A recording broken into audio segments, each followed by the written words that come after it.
Bonjour, aujourd'hui je vais vous parler sur aujardin.info de plantes peu connues et qui pour autant me semblent assez adaptées à ce qu'on vit en ce moment en matière de sécheresse un peu récurrente.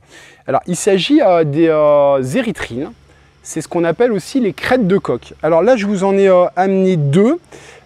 Les érythrines, c'est des plantes qui poussent dans un certain nombre de pays différents, principalement dans l'hémisphère sud. Un certain nombre vont être vraiment gélives, hein, c'est-à-dire qu'à -2, -3, c'est fini. Mais il y en a quelques-unes qui gagnent à être connues parce qu'elles ont toute leur place dans une bonne partie des jardins français. Alors là, on va avoir la première, la plus intéressante selon moi, c'est Erythrina Christagalli compacta. Alors compacta parce qu'elle est plus naine et elle a l'avantage de fleurir dès la première année. Ça, c'est une plante qui a 2 ans. Et donc voilà, c'est vraiment assez spectaculaire.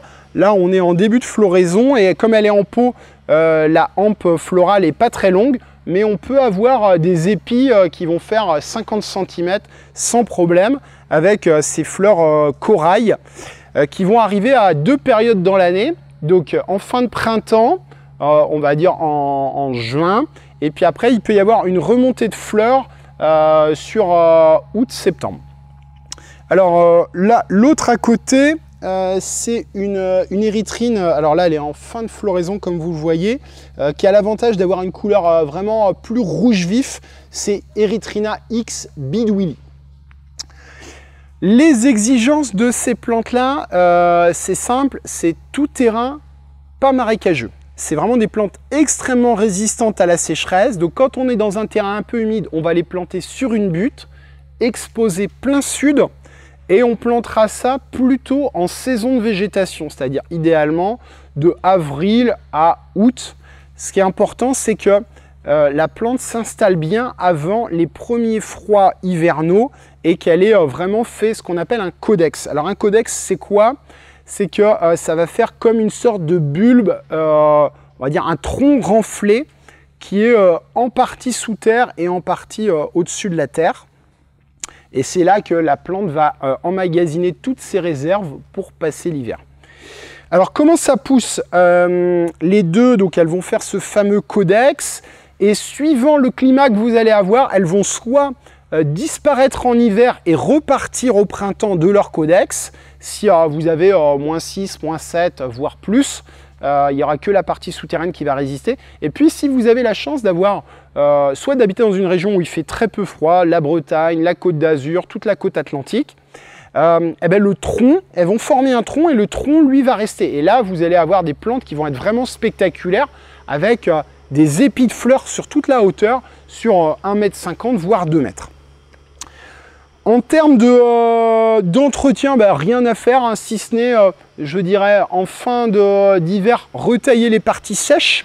On ne se précipite pas, hein, vraiment, on va faire ça quand la plante va commencer à redémarrer, c'est-à-dire, on va dire, assez tardivement, souvent au mois d'avril. Hein, on ne taille pas trop en hiver, parce que c'est vrai que des fois, si on taille, ça peut redescendre plus bas, et là, ça peut poser des soucis. En termes de maladies et de ravageurs, il n'y a rien de particulier, c'est vraiment un truc facile, rien à faire de spécial.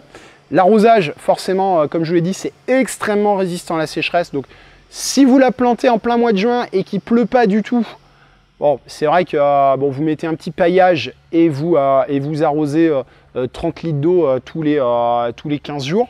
Mais dès que la plante est installée, c'est vraiment des plantes qui sont adaptées à des conditions extrêmes de température, c'est-à-dire 40 degrés, ça leur fait pas peur. Et puis pareil, des longues périodes sans eau.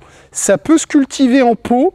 Alors là, en pot, forcément, il faudra un peu plus arroser, mais attention, ne pas mettre de soucoupe, avec de l'eau dedans, parce que là, ça va pourrir plus qu'autre chose.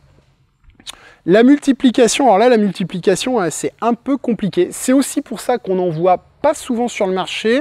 Ça se bouture, mais alors il faut vraiment de la jeune tige, sinon les boutures ne prennent pas. C'est vraiment assez compliqué à bouturer.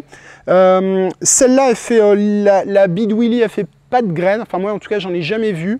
Donc on ne peut pas la semer. L'autre, elle va faire des graines. Ça ressemble à des gros haricots. Et là, ça germe bien. Alors le problème, c'est que c'est pas toujours fidèle de semis, c'est-à-dire que vous allez ramasser la graine. Est-ce que ça va être pile poil la plante que vous avez vue qui va pousser après? C'est pas forcément garanti, mais ça germe assez facilement. Voilà, bah écoutez, une plante facile à mettre en massif, à mettre voilà, en plein cagnard, sans souci. Profitez bien des érythrines, ces fameuses crêtes de coq. Ça étonnera forcément vos amis parce qu'on en voit très très peu dans les jardins jusqu'à présent, mais c'est sûr que au regard des étés qu'on a depuis quelques années, ce sont des plantes qui sont promises à un bel avenir. Profitez bien de ce rouge et je vous dis à bientôt sur aujardin.info.